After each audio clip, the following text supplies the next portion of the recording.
Hey traders, Akil here. Welcome back to another episode of the Trading Coach Podcast. Today, I'm going to share with you one of our powerful accountability sessions with the self-named Forex Dabbler.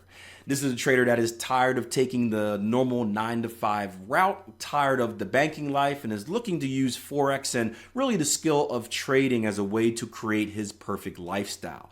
Now, this trader suffers from many of the same, I don't want to say symptoms, but I guess symptoms that newer traders suffer from, including the get rich quick mindset at one point, including the shiny thing syndrome, trying to do everything at once. And I think it's really cool to hear his story about how he has discovered what exactly he needs to do to become more successful and how he's locked in on doing that.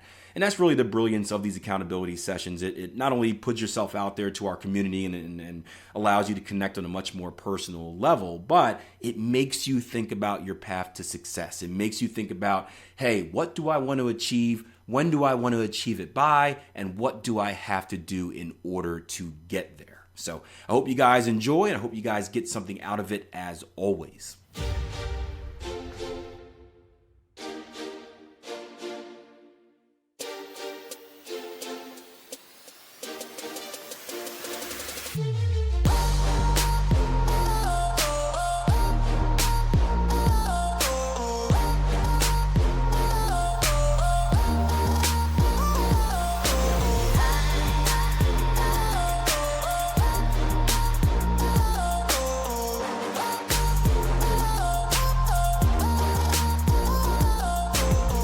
Thanks for coming on, because I know you was having difficulty getting access today.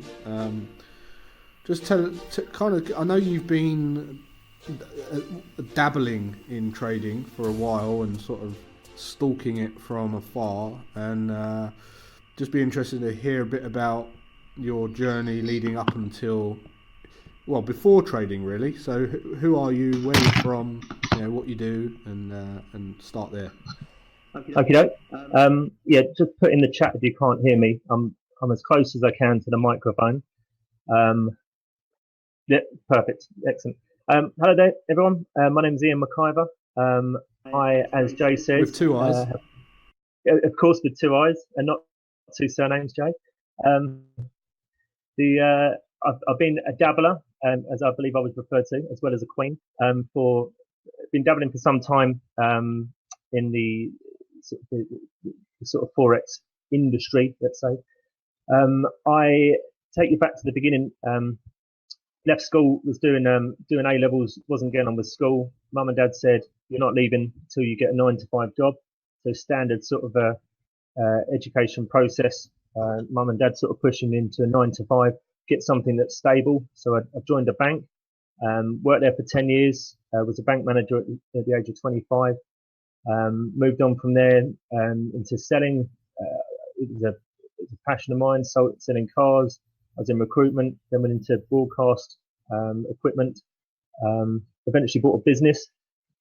I made a few mistakes, some of which could have cost me my freedom, my house, my relationship. The business went down, but as I do with everything, I pick myself up and get stuck in. I've got a wife and 2 children to provide for. I've got a house to pay for, and you do what you can and take advantage of each opportunity to then to bounce you onto the next opportunity and take the next one and the next one and get you back to where you can. Where I am today, where, as Jay said, I had a few problems. I was all planned, all geared up, a bit nervous about doing the accountability. Don't know why, but a bit nervous about that. Suddenly I got a call that I had to go to site. I'm a site project manager. I do project manage installations of radiation protection. So we keep you safe when you're X-rays and CTs and PET CTs and nuclear medicine going on in the hospitals. We make sure everyone walking past is all nice and safe. So I got called to site, but I was sort of rushing out of London, went to 2 sites and managed to get back in time to hear. Do you wear a tin foil suit? No, we get in there before the radiation even gets in there, so no tinfoil hats for me. Ian, just tell us before you get into today, how did you stumble across trading? Where, how? Yes. Okay, so being in banking, obviously you get the financial papers. I had a keen interest for looking at the stock numbers and following different companies as the stock prices went up, like AstraZeneca or the big banks, the dinosaur banks and what have you. So it's always been there. Where do we say? Okay, so probably about three odd years ago, I've been dabbling a little bit, looking at different all these sort of get rich quicks, the Lamborghinis, the hot cars, the big houses, and that sort of thing. And there was a firm that I was literally on the verge of signing with. I don't know what drew me to them. It was obviously the shiny object that I felt, that's a bit of me. And it was about $2,000. It was Lamborghini. You can have this. We're only 20 odd. This is the dream. You can live it and stuff. And I was literally on the verge of signing up to it. And then a friend of mine, Stevie Moore, put a comment on someone else's Facebook status, which said something like, buy a Kit Kat, sell a Twix. And I thought, Jay Greystone. I remember Jay Greystone. Wonder what he's up to. Seeing what the comment related to. Went across, had a look at your Facebook. Obviously, we've known each other for a while back in the day, kind of thing, and started looking at what you're all about, what you've become, and that sort of thing, and how humble you were, and what have you. And I thought, I can relate to this. I can understand this. This isn't a guy selling a dream. This is just a guy telling me his story, kind of thing. And I think from that point, I then started following you, Akil, Jason Stapleton, Trade Empowered, and that sort of thing, and went down that route. How many years ago was that then? Oh, mate, that must have been about three plus, maybe. This is 4 years unfortunately ago. how long. I'm a complex person. Yeah, when I'm on. Oh, you're a queen. I go off balance at times, and this is where reading things like books by Mark Douglas, like the Trading in the Zone and Disciplined Trader, have helped me, because when I get put off, it throws me quite a curveball for a while. So I'm now reading what's this one?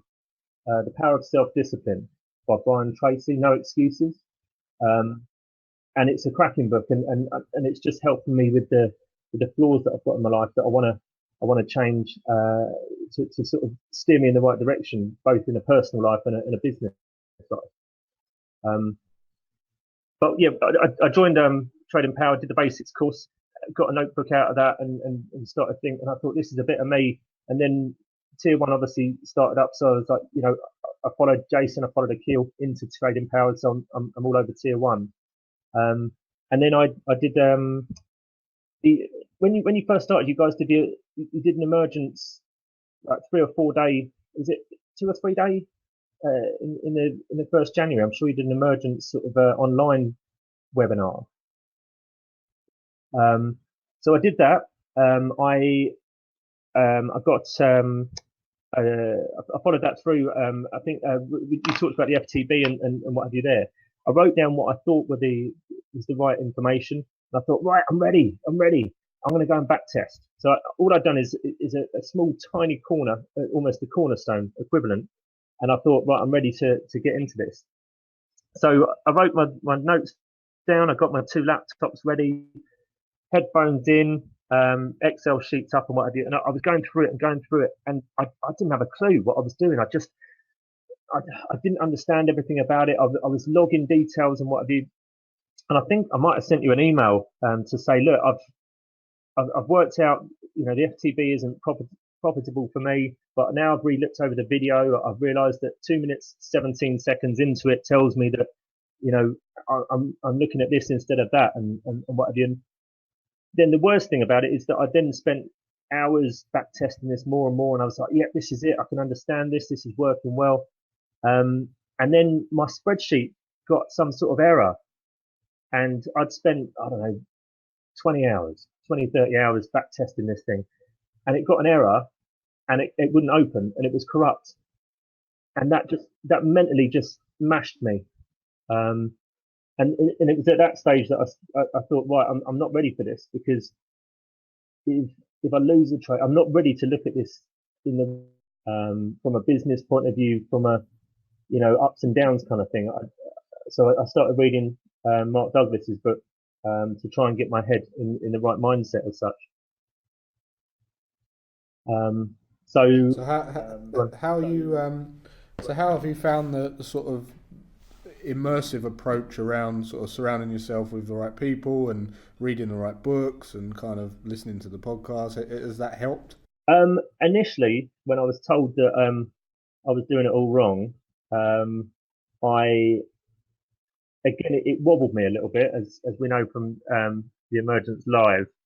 But surrounding yourself with the right people, listening to people that are passionate about doing it and have got the right mindsets, and they're at different levels. Some you can relate to because you're going through that. Some that you can aspire to because they're where you are now, but look where they are now.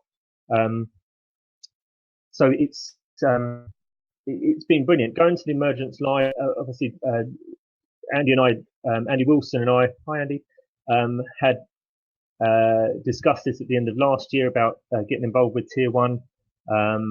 We both looked at it. I think we sort of signed up to the 14-day and we were like, look, this is us all day long. We're both family men, full-time work. We work hard, and this is something that we can do to really reward us.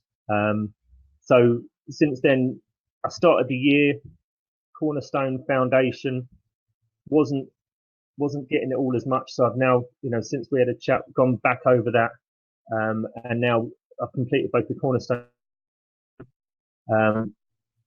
It's taking the time to read through it. It's taking the time to write notes, do the tasks, and understand it before you move on to the next thing. And now we're working through the mastery, where we're picking the bits and pieces out for the CTS, hopefully with a view to starting from January 14, start testing, from January 14 upwards. Wow. So how, in terms of the Tier 1, I know you said you sort of realised you was doing it a bit wrong, which I think most people do anyway. Yeah. What are the light bulb moments? What are the kind of insights that you've gained since you've been part of Tier 1? I'll tell you what I need to do more of is to spend more time in the platform talking to others, because I kind of go in, I dodge the social side and get straight into the learning. The Q&A is something worth listening to, spending that time. I enjoy going to the live rooms as and when I can. Again, although I don't know a lot about what you're talking about, I know a lot more than I did before. And yeah, so they help out writing goals down, writing things to achieve, writing accountability, doing this. All of these are leading me in the right direction. I know what my end goal is, and although it seems massive, to get there, when you break it down, bit by bit, focusing on one thing at a time, completing that and moving on to the next thing is so although Tier 1 is all about trading and what have you, there's a lot that I've learned from your podcasts, your newsletter, Akil's podcasts and what have you. It's developed me as a person to bring me in line to become a better trader, but addressing issues that I had outside kind of thing. My procrastination been massive, as you can see, because I've been a dabbler for so many years. And it's just sort of realigned me and set me in the right direction. So thank you. So you just told us what you're working on. What kind of time frames are you working to? Have you got any sort of milestones, goals, or? Oh, I need to get me on this. I haven't. I said to Andy that by Monday I wanted to have looked over a couple of sections of the mastery. I was going to go back over the CTS scoring and the practical, listen to a Q&A that I think Akil did the other day. I've listened to it once. I'm just going to listen to it again, and then we're going to start testing. So I'm looking at starting testing mid next week, from January 14 for the pound dollar on the daily time frame. So that's where I'm starting. I don't know how long that will take though. But I think 2 weeks, is that reasonable? Yeah. I think at least I can see in 2 weeks' time where I've got to. We're only doing the daily. I've got a full. It's breaking down the hours that I've got outside of that. I saw a great thing today. Things sort of resonate with you, and you see things in life as subliminal messages that mean something to you, but everyone else walks past them. And I saw there was a billboard around the corner from UCLH in London where I was today. And it said, "Use your 6 to 9 to transform your 9 to 5." And I thought, that's telling me something. So true, man. There was I've just been for I just had lunch with Daniel Priestley, and last week Daniel put a tweet out that said he was on the train, he was on the tube, and to his left there was a 25-year-old guy reading a self-development book, and on his right-hand side there was a 25-year-old guy playing a kid's computer game on a phone. Candy Crush. And he said, "Life isn't fair, but we all have choices." And it's so true. How you spend your time, if you're complaining about where you are now, you need to really consider how you spend your time and spend it wisely. Yes, I think I try and spend as much time as I can learning at the moment. As you've said umpteen times, how important it is to spend on your education. So although I'm struggling at times to get out of bed early because I'm staying up late because I'm working for my job, the time I have, I walk to the bus stop, I listen to a podcast. I'm on the bus, I'm either listening to a podcast or I'm reading a book. I'm on the train, like you say, I'm reading a book about helping myself and develop and what have you, as there's 10 other people sitting there playing Candy Crush. I then get to work, you do your job, whenever you can. If you get a break, you can pick up your book. When you get home, you turn the laptop on, you do your training. If you've written notes, you can read them at other times. There's so much time in this life that is wasted that you've just got to utilize the best you can. And planning, I think, around time to spend with my family. You've sort of advocated this a lot, where how to spend, sort of allocate my slot time. I think you said you had an apple or something that your son used to put on his desk on your desk to say he wanted to have a chat with you or something. And when I was writing my book, yeah. So although I'm not at that level, it's kind of right. This is my time. I'm with the family till whatever time I get home from work. If I get home at 5, I'm with them till 7:30. If I get them out at 7, I'm with them till 7:30, and then at 7:30 till 9:30, 10:30. That's when my training and my learning starts. So I'm developing that as I can, and putting that on accountability as well. Incredibly, really good.